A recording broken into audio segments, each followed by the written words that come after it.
Hello, my name is Benjamin Kamunskis, and I am the chemist on the MADDS drug tracking project.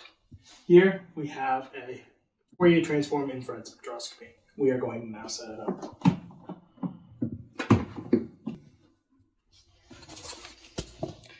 Here we have the detector portion of the instrument, and here we have the FTIR, attenuate total resonance anvil with the base plate. We will now assemble this. Ensure you are doing this on a flat surface. First, take out the detector and place it on a surface. Carefully take out the other piece of the instrument.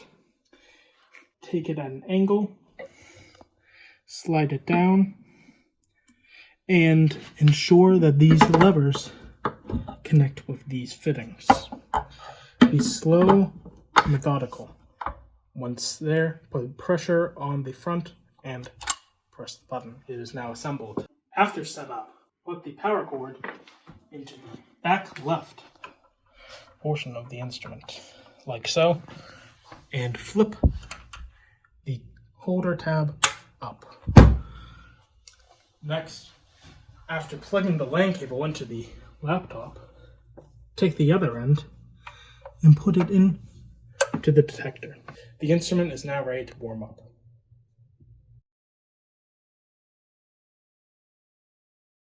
After plugging in, open the laptop. Press Enter to start. Next, log in. Keep in mind, the password is cap sensitive. All passwords have been written on the laptop. Next, open Opus Drug ID Wizard with a double left click. This is the program for data analysis and collection. Now, type in the password for the program. Once open, you may ignore the opening welcome package message. Now, it is time for the instrument to warm up. Warm-up may take several minutes. Keep in mind, this gray circle shall turn yellow when warm-up is successfully completed, and testing may begin for the PQ protocol. The light has now turned yellow. This has taken approximately 5 minutes. The instrument first performs a performance test. This takes approximately 3 minutes. Once the performance test is completed, the yellow light has now turned green. With your cursor, mouse over the button and with a single left click, open the instrument status window. When the instrument status window is opened, click on FTIR diamond. Select Run PQ Test. Ignore Test Expires. This is incorrect. You require a new PQ test for every location you are in or any time the instrument moves. After this window has been selected, hit Run Tests. We now get a message that instrument test is running. The PQ test is now complete. A PDF displaying test results is now opened. If you look at the screen, you may see overall test result. You want to make sure that it says passed. If it says failed, you have a problem and need to consult the technician's manual or call Bruker Optics. After you have exited from the PQ test PDF, you will now see a blank screen with the option to measure background. First, ensure that the anvil and base plate with the zinc selenide crystal has been cleaned thoroughly with a Kim wipe and isopropyl alcohol. This will remove any possible contaminants from the surface. After you have cleaned the surface, you may now measure the background.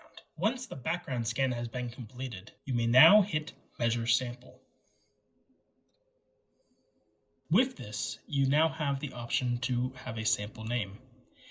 Sample names will be given by the prefix, separated by an underscore, then the suffix. The prefix is per site. The suffix is per sample number by community organization listed on the sample bag or the last 4 numbers of a police department case file. We will have test 1. Sample form is the visual observation characteristics of the sample. In our case of our illicit drug substance, powdered sugar, it is white powder. Operator are your initials. Now select OK. You now will take a glove and put it on. Ensure that you are wearing proper safety equipment when handling drug substances and paraphernalia. Using a small amount of drug substance, place it on the center of the anvil.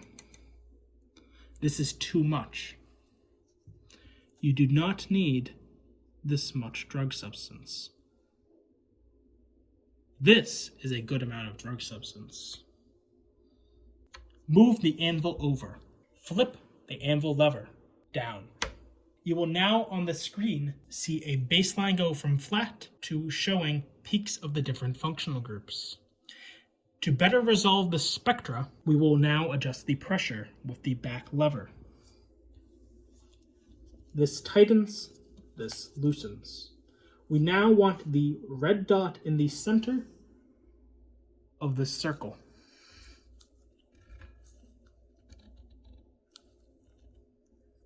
Now, as we look at the screen, we see resolution has increased.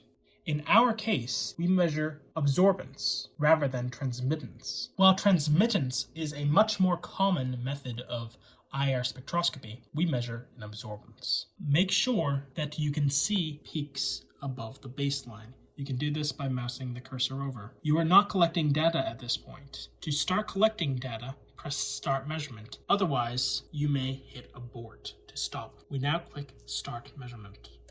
We now have one spectra collected. At this point, you may clean the anvil with isopropyl alcohol and Kim wipe. Ensure to thoroughly rinse it off.